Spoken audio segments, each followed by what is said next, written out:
Hey, y'all, if you want a personalized shout out, roast, pep talk, or just an inside joke from Sis and Tell, we are now on Cameo. Birthdays, breakups, besties, bar mitzvahs, we do it all. So go find us on Cameo by searching Sis and Tell. All right, now back to the show. Sis and Tell, a whole lot of talk about a whole lot of nothing. Sis and Tell, a whole lot of talk about a whole lot of nothing. Hey, Allie. Hey, man, what's going on? How you doing? Just, trying to survive this non-snow and ice storm that was supposed to hit. But, we lost power on and off for like a few minutes. And the noises coming out of my house when it was going on and off sounded like we were watching an Alabama football game. Because we were like, Ooh, oh, yay! Oh. By the way, we got no snow. We got maybe a light dusting, enough that it just taunted us in the morning because we're like, oh, look, snow. And then nothing happened. Not even icy rain. Other parts of Chattanooga did. Nashville was Nashville's bad. completely obliterated. I feel horrible for our friends and family there. They're and still out of power. Yeah, they're still recovering, which, by the way, side note, I had a FedEx something to Arthur that was supposed to leave here Monday. All of the FedEx offices were closed Monday, so it went out Tuesday. Now it's not going to get there till next Monday. He needed it by Yeah. Saturday. And I'm tracking it. The package is going to Murfreesboro. I'm like, why? Why FedEx? Where is Just go to Atlanta. Murfreesboro? It's right outside of Nashville. It makes Yeah. no sense. Oh, Then that's it got bad. redirected to a smaller town in Nashville. I'm like, do you not watch the news? Is FedEx oblivious? Are you It's living in a not vacuum? edible, is it? No, it's a tuxedo. Oh. The funny thing is, it's Levi's tux, our youngest, from high school, from prom 4 And it years fits ago. Arthur. And Levi was talking about needing a tux, and I said, well, you have this. He goes, Mom, I've grown and he has like 2 or 3 inches since college. So I said, oh, it probably fits your oldest brother. So I said, hey, Arthur, I bet you're the same size that Levi was in high school, so I'm going to send it to you. He goes, awesome. So Perfect. the Yeah. hand-me-ups. It's a hand-me-up. All right. Yeah. All this to say is Alan and I just totally acted like we were stuck inside the whole weekend. And we loved it because, I've been binge watching. We have been binge watching Stranger Things. And I Yes. know what people are saying. Like, Late where to have the you game. been? We Yeah. are so late to the game. But are we? Because I'd like to think we're right on time since the last season dropped recently. And now we're able to binge everything without waiting. And there's no spoiler alerts here because we have 3 more episodes as of this I'm not going to recording. tell you anything. Don't tell me anything, but I can't even tell you how obsessed we are with this. And I am particularly obsessed because I've realized early on, yeah. all this is just one Nostalgia. big love letter to the 80s and to Yes. 80s pop culture and specifically 80s movies. And I'm there for every step of it, all of it. Even the actors, all the actors, right? Matthew Modine, Linda Hamilton, Sean Astin, Winona Ryder. All of Like it. it's All of it. nonstop with all the references, lots of Back to the Future references, just the clothing. It's pretty the mall and the food court. Yes. Yeah. You know who Robin is? That's Ethan Hawke's and Uma Thurman's daughter. No. Now go look at her again and all you're going to see is Uma Okay. Thurman. She is so Uma Thurman Mhm. and Ethan Hawke. I see Yeah. both of them. Okay, so how about this? The actors who play Nancy and Jonathan, do you know they date in real life? Do you know that the stand-ins for Nancy and Jonathan got married to each other? No. Yes. Okay, well, apparently Nancy and Jonathan also used to hang out in Chattanooga when they were Uh-huh. filming in Atlanta, which of course I was oblivious because I wasn't watching it, so what did I care? But also, we have a good friend whose daughter was like, she was at the fine art school here. She's an incredible artist, but was trying her hand at acting many years ago. Heard that they were filming a show in Atlanta, and she's like, okay, I'll audition for it. Became an extra on the first season. Mhm. And as it was coming out, our friend's brother called her and was like, Shannon, didn't you say Olivia was in this show that was filmed in Atlanta? She goes, yeah. He goes, what's the name of it again? She goes, it's called Stranger Things. He goes, yeah. Have you watched it yet? She's like, no, I don't even know if it went on or not. He goes, you need to get on the bandwagon. It is blowing up. And Shannon Mm-hmm. said so Olivia, her daughter, was an extra for a few seasons. The first season, apparently, they signed like a 1-page, document with, NDA. non-disclosure, all Yep. that.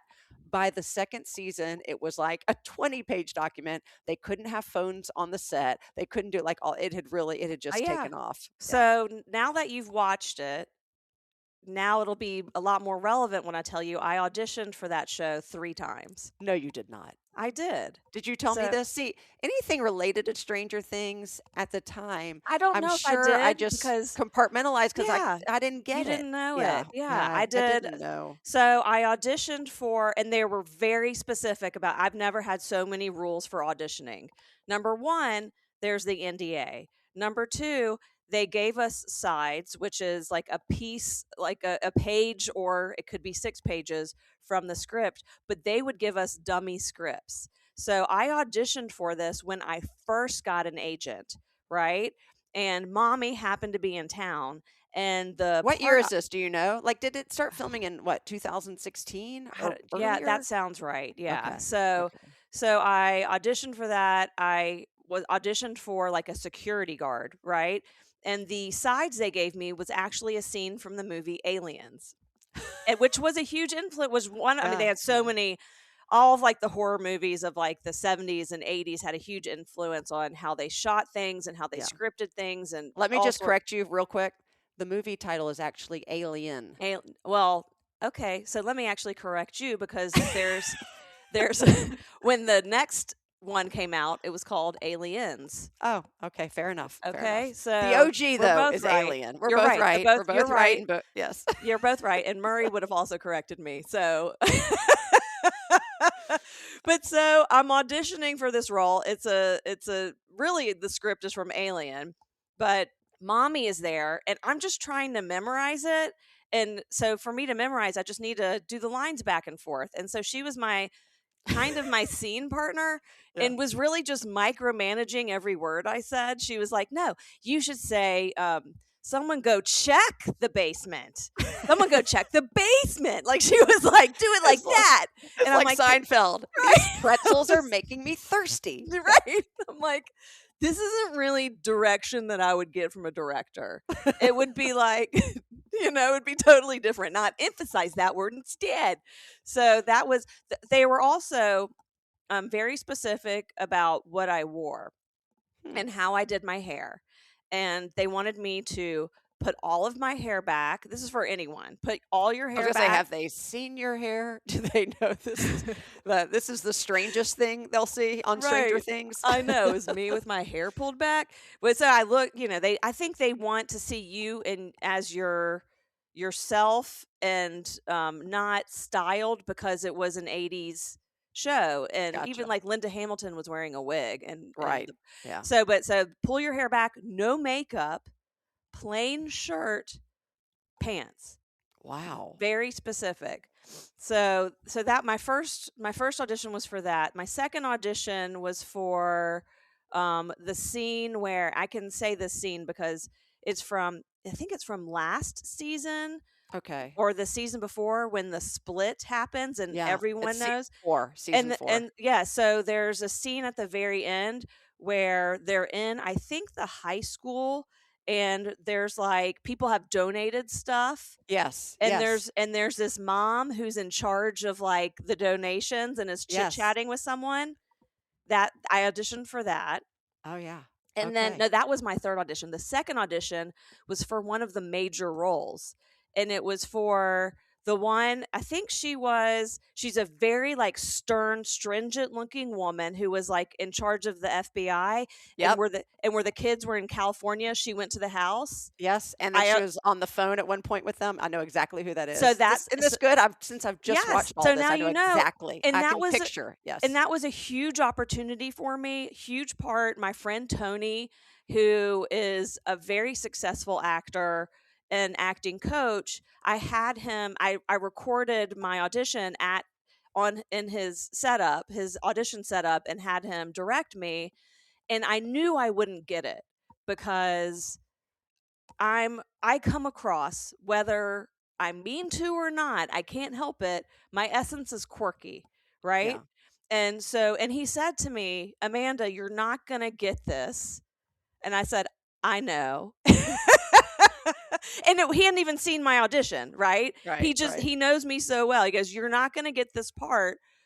He goes, but I'm going to help you submit your best audition. I said, that's all I want to do. I want them just to, because for me, it's auditioning to audition again. Right. Right. Right. Because if you, in acting, like if you are getting more auditions from the same casting director, that is a success. That means you didn't mess up.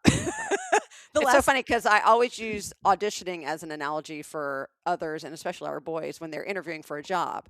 I say, Yeah. look, the more times you audition, or you interview for a role or the part, the better experience you get. It all adds to the bottom line. Yeah. It's not a failure. It's just No. another way you gain experience. So Right. And I get that. and if I don't get booked for stuff, my feelings don't get hurt. But they Right. don't get hurt because I'm old enough for my feelings Right. not to get hurt. Well, it's also cool that you get to go on set and you get to, be there. You made it to that part. That's I didn't make it to set. No, This no, I'm was- saying, oh, okay. But at least you made This it is- to I a auditioned. stage where they were considering bringing you close to the set. Yes, that is true.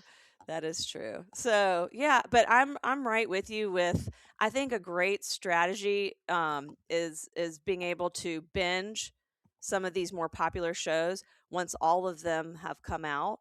Yeah. And that way you're not waiting and you're not wasting your time. But also, because you're not on social media, you were not exposed. I mean, you're not active on social media. You're on Right. social media, but you're not active on there to get all the spoilers and know everything about it. So when Oscar and Ruby were born and I was on maternity leave, I started binging the show Lost. I don't know if you ever Oh, yeah. watched that one. Oh, from start to finish. So Yes. so all of my friends from Cartoon Network had been watching it together weekly. They had a notebook they kept with all of their theories, right? So I binged all of it until the last season, which was Yeah. actually really fun then to wait for all those episodes to come out. And then I was also glad I hadn't wasted my time every week coming up with theories because and I think at this point Lost came out 16 years ago. Yeah. I can spoiler alert and just say it was the worst season finale ever. And it was the equivalent to a Scooby-Doo ending. Yes. Like a Yes. dream It was sequence. very, very disappointing. I And will add so that. none of their theories were ever like it didn't matter. It was like the writers gave up and Right.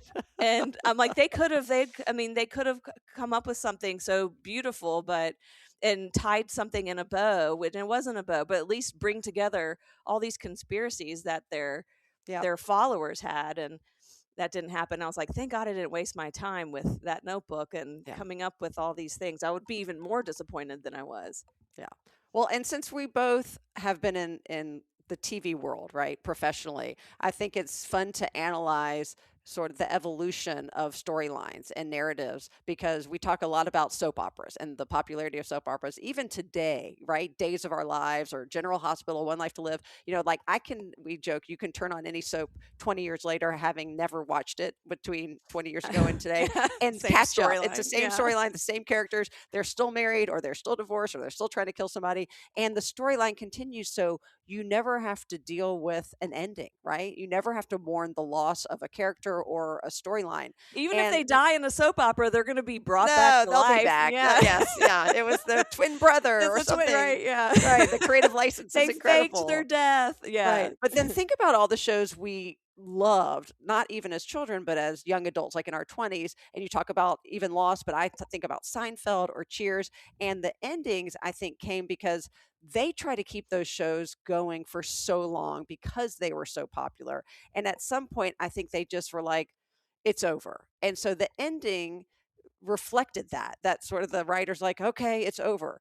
Now, whether a show is ending even before you start filming that last season. So I think the anticipation and Not the always. preparation, Yeah. well, but a lot of, yeah, not always, sometimes, but those shows leave on a cliffhanger. That's even That's I worse. think Ugh. it's maybe worse than a bad ending where you're like, what happened? Because they don't know it's not going to be renewed. But Right. let's assume that's Yeah. a different category. So a Yes. show like Stranger Things or shows now where they're, it's going to be 5 seasons, or it's going to be an 8 episode miniseries. I love They limited have the series. luxury. I love Yeah. limited series so much, but those Because it shows have, manages my emotional expectations. all of them do. That's the Right. point. Those It shows ends. have the Yeah. luxury of a beginning, a middle, and an end. But as we're approaching the end of Stranger Things, and not only is it a love letter to the 80s, but we feel very much like I am writing a love letter every time I watch it to the show, because Alan and I are so obsessed with it. And I laugh. I'm like crying a little bit, not really, but sometimes we're a little spooked. It's a little gory at times. I'll warn people. I was trying to get Stuart to watch it, and he's like, I don't like gore. I'm like, it's not gory. And then last night I'm like, oh, it's a lot of gory. No, that's like Dad doesn't like that. Yeah. It's so good, and it's so everything I love. I keep saying any fear I had at the beginning, and I don't really get scared of any parts now because I'm anticipating what's going to happen. But any fear I had of the Demogorgon and all that in the beginning, if that's what you call it, is totally counteracted by my love of nostalgia, right? I love the nostalgia way more than I am anxious about my fear. But now I've only got 3 episodes left. Alan, you're in this with me. I know. We have 3 episodes left, and I'm so sad. It's like getting to the end of that Harry Yes. Potter series. And I Yeah. used to read 1 chapter at a time, but we're not. We're binging like 2 episodes every night because we can't stand it. We've got to know. But I know I'm going to be in a deep depression next week because it will be over. I'm just Yeah. warning you. I will be sad. Well, this is not a spoiler, but the one thing that the benefit of you waiting is that the one thing you missed out on, which I'm glad you didn't have to experience, was the denial of all the fans that the final Right. episode was the final episode, Yeah. because they were convinced that there was a secret final episode that was going to come out after that, which to me would have blown the show out of the water. Like that would Yeah. have been incredible for them to have a secret final episode. And I also thought there was one, but there's not. We know at this point there's not. But there is a great documentary about Oh. the making of that you can watch, and that was very satisfying to watch. And one of the things that I thought was kind of sweet and sad is that first season, all of the main cast, the kids, had really bonded. And they are talking about this and referencing something with Noah Schnapp, who played Will. And Okay. he said to them, you know what? I wasn't really there, so I don't know. Because did not share scenes with them except for maybe like 1 or 2 in scenes. that first episode. Yeah, I mean, in because that first season. in the first season, Yeah. because he was missing, and he Right. was in the show. And I think in everyone else's head, he was part of this friend group that had been established for a fake several years, that they grew up with each other. But Yeah. in real life, he's like, I don't know, I wasn't there. Oh, that's And so it was sad. so sad. Well, what about, did you see that 3 of them hosted Saturday Night Live, or about to host Saturday Night Live, and Will wasn't with them? When I saw the preview, and I thought about that. Maybe he shows up. I And thought just they saw did a one at clip. a time. I thought who was the other kid that his best friend that I love Dustin. Oh my yes, God. oh my God, I And love Mike them. and Lucas. Those are the characters. I yeah. love them so much. I love everything about them. All of them, yeah. I love every character. So Yes. after the first season came out, Mom and Dad were traveling with Oscar and Ruby somewhere. They were in an airport. I don't know where they were going, but they were probably like 9, and Noah Schnapp was there. And they took a picture all together. And Oscar and Ruby didn't watch the show because they're too young. They get scared real easily. Right. But I knew. So now they have this picture with him from that's when they were so little and when he funny. was little. He was really little, He was tiny. That bowl haircut, so cute. Yeah. Oh, It's so cute. No, I disagree. No, but he was cute when he was little, and then Yeah. he got out. He grew out of it a little bit. I will say, I'm excited. There's a documentary. I know there's several podcasts, but what I have been sort of, using as a Band-Aid, knowing that this is going to happen, is I've downloaded the soundtrack on Spotify for Uh-huh. Stranger Things, and it's like Okay. 4,000 songs, but Ugh. every song is I better cannot than the listen to next. that Kate Bush song though. No, I Like can't. ever again. That is triggering. No, It is. they've God got to knows how stop. much money. I'm assuming she's still alive. God, I mean, good for Yes. her for Yeah. like making all this extra money off of that song because Yeah. man, it is. I'm curious to know how often they played her song Yeah. and throughout. That's a good question for our best friend. Oh, do you think Chatty G will know? Okay, this is a time where we have a question that we can't answer ourselves, so we ask our best friend, Chatty G. Ask my best friend, what does she say?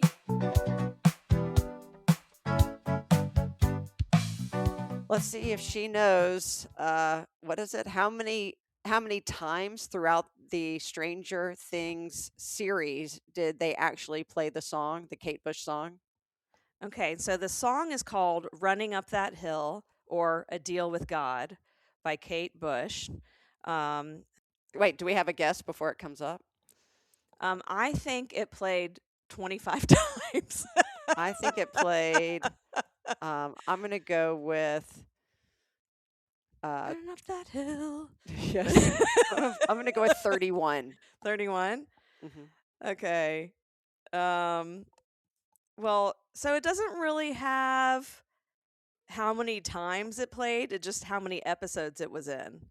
Oh, So it plays in at least 8 different episodes across the season 4. Okay.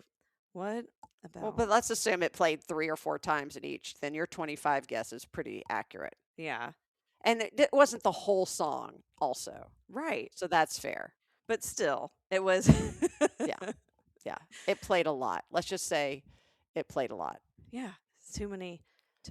All right, Okay. all this to say is if you haven't watched Stranger Things and you were a holdout like me and Alan, I highly, highly recommend you start it. I'm jealous that you get to binge it now and watch it at your own pace or all at once because, and especially if you grew up in the 80s, like that was your formative years. I knew the year and I knew the movie of every reference. And the greatest thing is when we'd watch it and something would hit me, but it was so subtle. I thought, maybe I'm making this up. And then Alan and I would look at each other and both go, uh, Fast Times at Ridgemont High, or oh my gosh, that girl looks exactly like Molly Ringwald in Pretty in Pink. Yes, Like yes. all these things, I'm like, okay, it's got to be There's Rainbow Bright references or even younger. Yeah, it's everywhere. the Yeah. branding. The branding is brilliant. I mean, seriously, we are not getting paid by the Stranger Things people, but I am. So I'm obsessed. so you know what's funny is, all those movie references and people,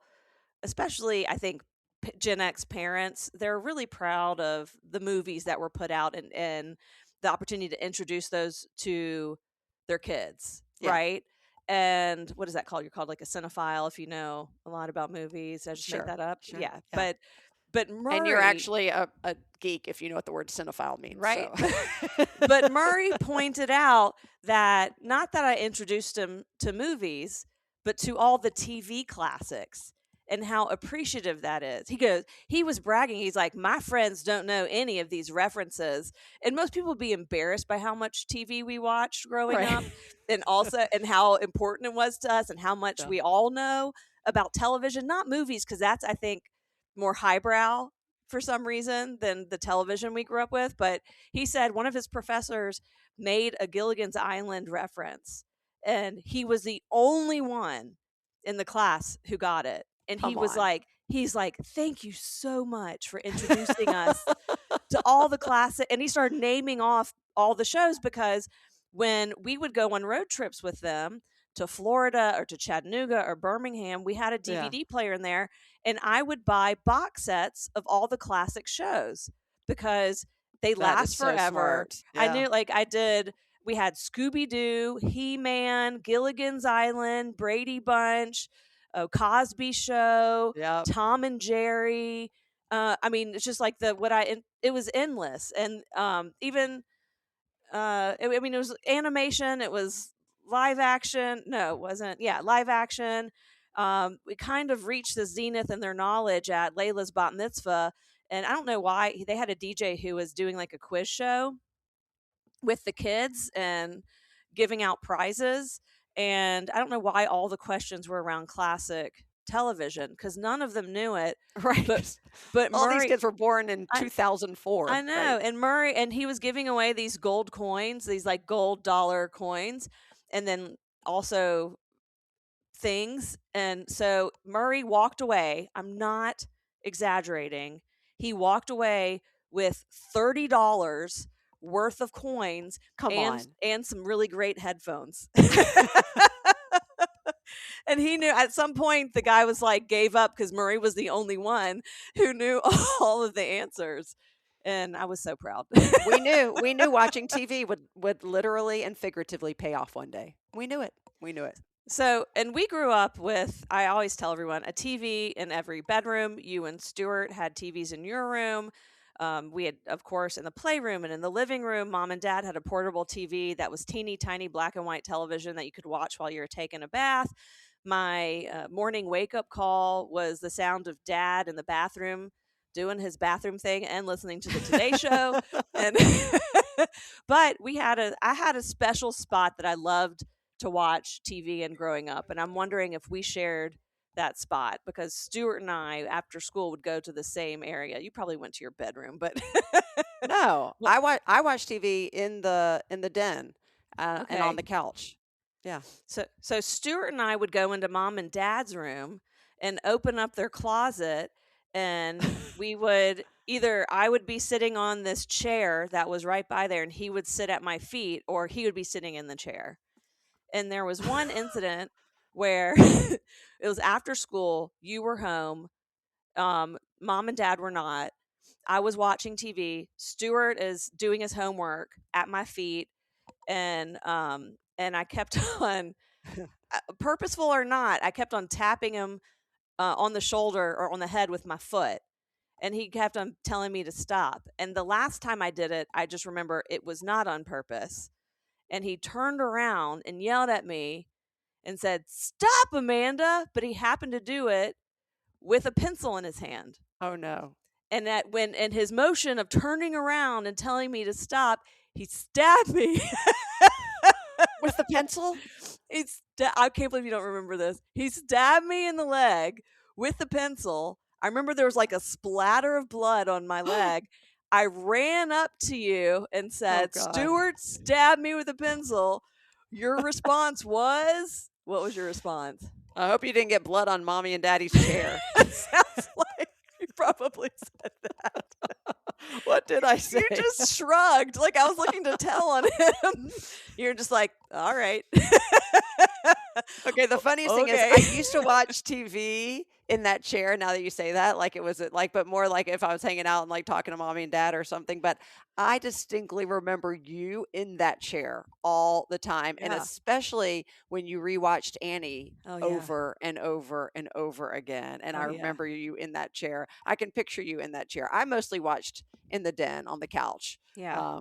Or sitting out. I didn't really watch, honestly, I didn't watch TV in my room except first thing in the morning when I woke up to watch the Today Show because I was obsessed since the age of 12. And then when I went to bed because I was a night owl always growing up. And so I would watch the Tonight Show and I would watch MASH. Yes. I loved watching love MASH at the end of the MASH. night. So It was so yeah. good.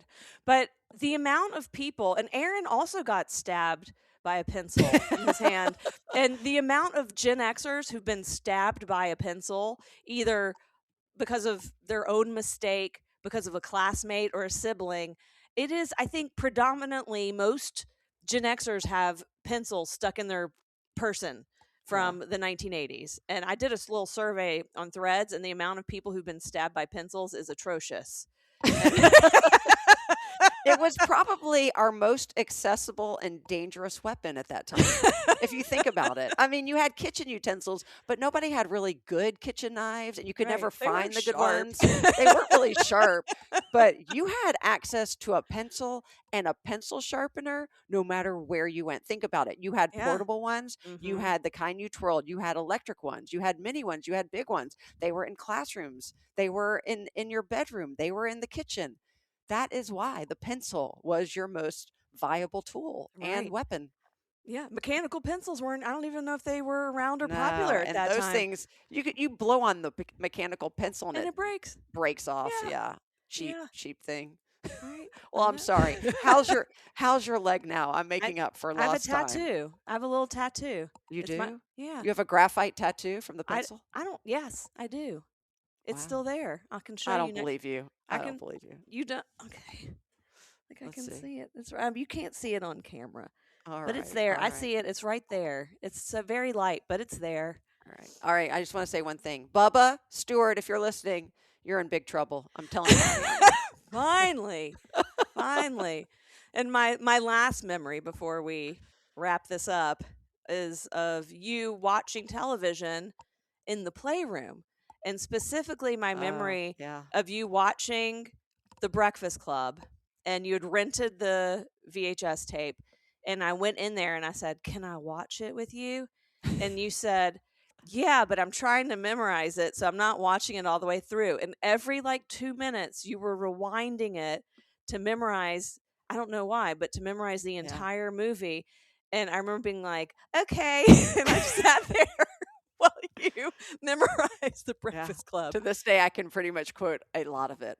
That makes it, I don't really remember doing that. I used to do that with songs too. I would rewind and rewind and rewind until I knew all the words to certain songs, like Bohemian Rhapsody, Uh-huh. Queen. I know every word to that song Yeah. because I'm sure I pretty much trained myself to memorize it. Yeah. So because I do know so much of Breakfast Club, that tracks. Yeah.